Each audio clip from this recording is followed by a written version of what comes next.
Hi friends, எல்லாருக்கும் வணக்கம். இன்றைக்கி வந்து நம்ம ரயில்வேலேருந்து ரிலீஸ் பண்ண ஒரு அஃபிஷியல் ஜாப் நோட்டிஃபிகேஷன் பற்றி இந்த வீடியோவில் பார்க்க போகிறோம். ஓகேங்களா? நம்ம சேனலை நீங்கள் ஃபஸ்ட் டைம் பார்க்குறீங்கன்னா சப்ஸ்கிரைப் பண்ணிவிட்டு பார்க்க கண்டினியூ பண்ணுங்கள். இந்த வீடியோ பிடிச்சிருந்தா ஒரு லைக் பண்ணுங்கள். ஓகேங்களா? ஆல்ரெடி சொன்ன மாதிரி இது வந்து ரயில்வேலேருந்து ரிலீஸ் பண்ண அசிஸ்டன்ட் லோகோ பைலட்கான ஜாப். ஓகேங்களா? இந்த வீடியோவில் அதுக்கு என்னென்ன சொல்லியிருக்காங்க, அதாவது அவங்க வந்து ஒரு ஷார்ட் நோட்டீஸ் வந்து ரிலீஸ் பண்ணியிருக்காங்க. அந்த நோட்டிஃபிகேஷனில் என்ன சொல்லியிருக்காங்க அப்படிங்கிறத மட்டும் இப்போ ப்ரீஃபாக பார்க்கலாம். ஓகேங்களா? ஒன்ஸ் டீட்டெயில்டாக வந்து அவங்க வந்து அஃபிஷியல் நோட்டிஃபிகேஷன் ரிலீஸ் பண்ணதுக்கப்புறம் எல்லாத்தையும் நாங்கள் டீட்டெயில்டாக ஒரு வீடியோவாக அப்லோட் பண்ணுறோம். உங்களுக்கு டீட்டெயில்டு வீடியோ வேணும் அப்படின்னு சொன்னீங்கன்னா நீங்கள் வந்து டீட்டெயில்டு வீடியோ அப்படின்னு சொல்லி கமெண்ட் பண்ணுங்கள். நாங்கள் உங்களுக்கு டீட்டெயில்டாக வீடியோ போடுறோம். வாங்க அந்த ஷார்ட் நோட்டீஸில் என்ன சொல்லியிருக்காங்க அப்படிங்கிறத கொஞ்சம் டீட்டெயில்டாக பார்க்கலாம். இதுதான் வந்து government of India ministry of railways release பண்ண அந்த எம்ப்ளாய்மெண்ட் நியூஸ். ஓகேங்களா? அதாவது ரயில்வே ரெக்ரூட்மெண்ட் போர்டு அவங்க வந்து ரிலீஸ் பண்ணியிருக்காங்க. இது எதுக்கு ரெக்ரூட்மெண்ட் அப்படின்னு சொல்லி பார்த்தோம்னா அசிஸ்டன்ட் லோகோ பைலட் இந்த போஸ்டிங் வந்து அவங்க வந்து ரெக்ரூட்மெண்ட் ரிலீஸ் பண்ணியிருக்காங்க. ஓகேங்களா?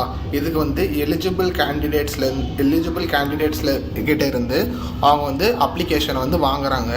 எப்படி வாங்குறாங்க அப்படின்னு சொல்லி பார்த்தோம்னா ஆன்லைன் மோடில் மட்டும்தான் வாங்குகிறாங்க. ஸோ நீங்கள் டைரெக்டாக ஈஸியாக ஆன்லைன்லேயே போய் அப்ளை பண்ணிக்கலாம். எப்படி அப்ளை பண்ணும் அப்படிங்கிற டீட்டெயில்ஸ் வேணும்னா நீங்கள் வந்து கமெண்ட் பண்ணுங்கள். நாங்கள் உங்களுக்கு டெமோவாக எப்படி அப்ளை பண்ணோம் அப்படிங்கிறதையும் உங்களுக்காக ஒரு வீடியோவாக அப்லோட் பண்ணுறோம்.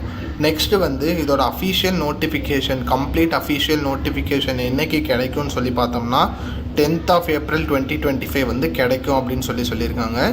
என்றைக்கு வந்து க்ளோஸ் ஆகும் அப்படின்னு சொல்லி பார்த்தோம்னா 9th of May 2025, அதாவது 1 month வந்து அவங்க டைம் கொடுக்குறாங்க.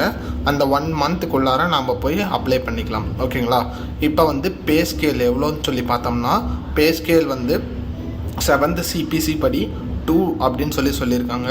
இனிஷியல் பேவாக 19,900 வந்து கொடுப்பாங்க அப்படின்னு சொல்லியிருக்காங்க. மெடிக்கல் ஸ்டாண்டர்ட் A1 அப்படிங்கிறதையும் மென்ஷன் பண்ணியிருக்காங்க. உங்களோட ஏஜ் வந்து எவ்வளோ இருந்தால் அப்ளை பண்ணலாம் அப்படின்னு சொல்லி பார்த்தோம்னா 18 to 30க்குள்ளே இருந்தீங்கன்னா நீங்கள் வந்து இந்த போஸ்டிங்க்கு தாராளமாக ஈஸியாக அப்ளை பண்ணிக்கலாம். ஓகேங்களா? இப்போ வந்து அக்ராஸ் RRB, அதாவது நிறைய RRB இருக்குது இல்லையா, எல்லா RRBயும் சேர்த்து வந்து 9,900 வேக்கன்சிஸ் வந்து இருக்குது அப்படிங்கிறது சொல்லியிருக்காங்க. ஓகேங்களா? இப்போ வந்து என்ன சொல்லியிருக்காங்க இதில் அப்படின்னு சொல்லி பார்த்தோம்னா உங்களோட ப்ரைமரி டீட்டெயில்ஸ் வந்து என்ன சொல்லியிருக்காங்கன்னா ஆதாரை வச்சு நீங்கள் ஃபில் பண்ணுங்கள் அப்படிங்கிறத சொல்லியிருக்காங்க. ஓகேங்களா? ஆதாரில் என்ன இருக்கோ அதை வச்சு மட்டுமே நீங்கள் வந்து ஃபில் பண்ணுங்கள். ஓகேங்களா? In order to achieve successful verification, அதாவது உங்கள் வெரிஃபிகேஷன் எல்லாமே ஆதார் பேஸ் பண்ணி மட்டும்தான் இருக்கும். ஓகேங்களா? என்னென்ன வெரிஃபிகேஷன் அப்படின்னு சொல்லி பார்த்தோம்னா டேட் ஆஃப் பர்த்தும் நேமும் வந்து ஆஸ் பர் ஆதார் அப்படிங்கிற சொல்லியிருக்காங்க. Updated with 100% match with full name and date of birth available in 10th class pass certificate. அதாவது உங்கள் 10th class சர்டிஃபிகேட்டில் என்ன நேம் இருக்கோ அந்த நேமை வந்து நீங்கள் வந்து ஆதாரில் வந்து அப்டேட் பண்ணியிருக்கணும் அப்படிங்கிற சொல்லியிருக்காங்க. அதுவும் இல்லாமல் உங்கள் ஆதாரில் வந்து லேட்டஸ்ட்டு ஃபோட்டோ இருக்கணும், லேட்டஸ்ட்டு பயோமெட்ரிக் இருக்கணும். பயோமெட்ரிக்ஸ்னால் ஃபிங்கர் பிரிண்ட், அதுக்கப்புறம் ஐரிஸ் ரெண்டுமே லேட்டஸ்ட்டாக அப்டேட்டடாக இருக்கணும். இதை வந்து நீங்கள் அப்டேட் பண்ணிவிட்டு தான் நீங்கள் வந்து அப்ளிகேஷனே ஃபில்அப் பண்ண ஸ்டார்ட் பண்ணணும்.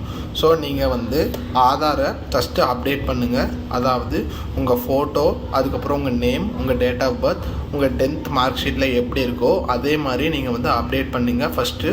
அதுக்கப்புறம் இந்த போஸ்டிங்க்கு அப்ளை பண்ணலாம். ஓகேங்களா? இது வந்து என்னென்னா பியூர்லி இண்டிகேட்டிவ், அதாவது ஷார்ட் நோட்டீஸ் மட்டும்தான் கொடுத்துருக்காங்க.